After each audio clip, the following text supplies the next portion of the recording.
And what is up, everybody? Welcome to What the Friday, where we talk about all the crazy news stories that happened throughout the week. And our first one of the day is about Movember. With it being November 1st, this month is all about bringing awareness to dude cancer. So for the entire month, all guys are supposed to grow a mustache. So when people ask you, why are you looking like a creeper? Then you could bring up the issue of, you're trying to show support for the cure for dude cancer. Or if you're like me and you can't grow a mustache and you grow a beard.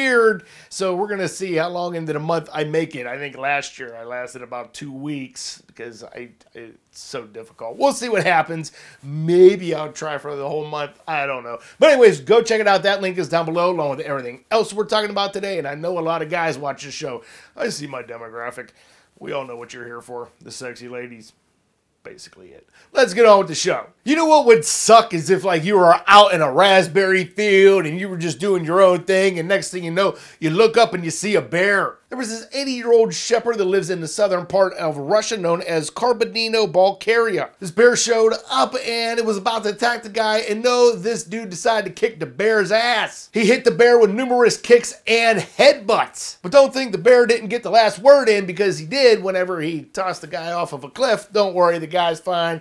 He's got some broken bones and stuff, but he's still good. But to the 80-year-old man, you got balls of steel to even just remotely fight a bear. But to the Russian guy, I'm glad you're not dead. That's all that matters. And in other worldly news today, coming from Kenya, there's this woman that went into a salon because she wanted to get hair extensions. So she goes and gets them put in, and then after a while, she realizes she started having terrible freaking headaches. She goes to the doctor and she finds that she had flesh-eating maggots burying themselves in her head. And the reason this happened is because the weave came from a corpse. My thing is, how comes the person that was putting in the weave didn't notice the maggots, or maybe they were just still in their little baby form where she didn't see them? So to all the women out there that want to get a weave, make sure it's fake hair and never been on a corpse, and make sure it's decontaminated or something. I wouldn't get it done. Not that I could, but still, it's pretty creepy. Here's our opinion story of the day. 62-year-old Christopher Hubbard is being released back into the public. Now, what did Mr. Christopher do? Well, he was in jail for raping 38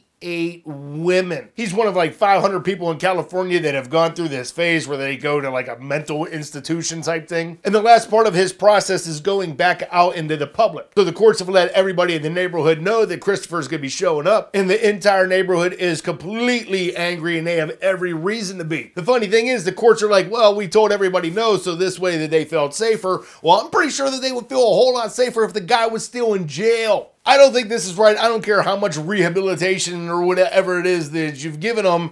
He's a serial rapist. If you think for 1 second this guy's going to think about it again, you're nuts yourselves. So my early comment question to you today is, do you feel that it's right that he should be let back out into the public, or do you think that he should just stay in jail for the rest of his life? Remember, he raped 38 women. I can't believe that they will let this guy out. I don't care if it's part of his rehab and the city was where his original hometown was. I don't care.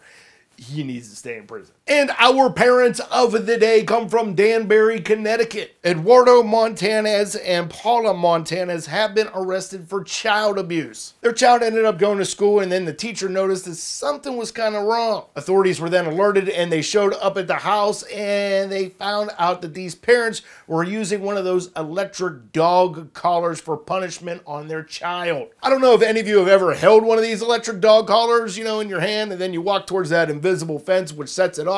And let me tell you something, those little fuckers sting. The father is put on a $250,000 bond, and the mother is put on a $200,000 bond because she was just a conspirator to this. Hopefully your child was taken away from you or staying with grandparents or something, because you guys are terrible people and you have no reason to ever see your kid again.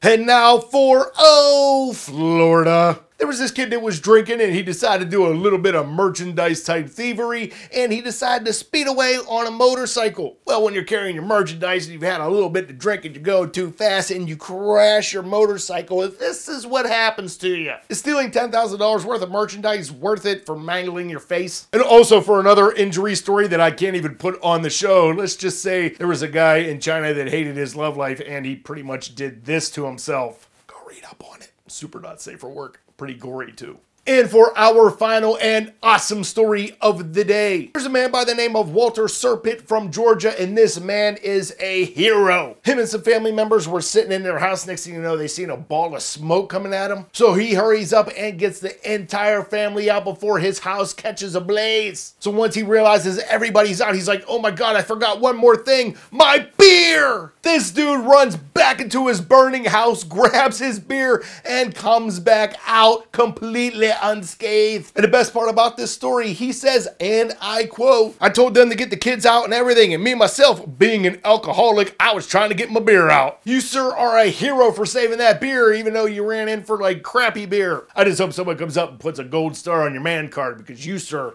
you definitely earned it. All right, guys, that's going to be today's show. Don't forget to leave a comment on the question of the day, which is, what was your favorite What the Friday story? Let me know. Also, don't forget to like this video. Don't forget to share it. Don't forget to put it in your favorites. And if you are new to this channel, don't forget to subscribe. And you guys have a great day. Stay awesome. Have a great weekend. And I will see you back here on Monday. We'll see you then, guys.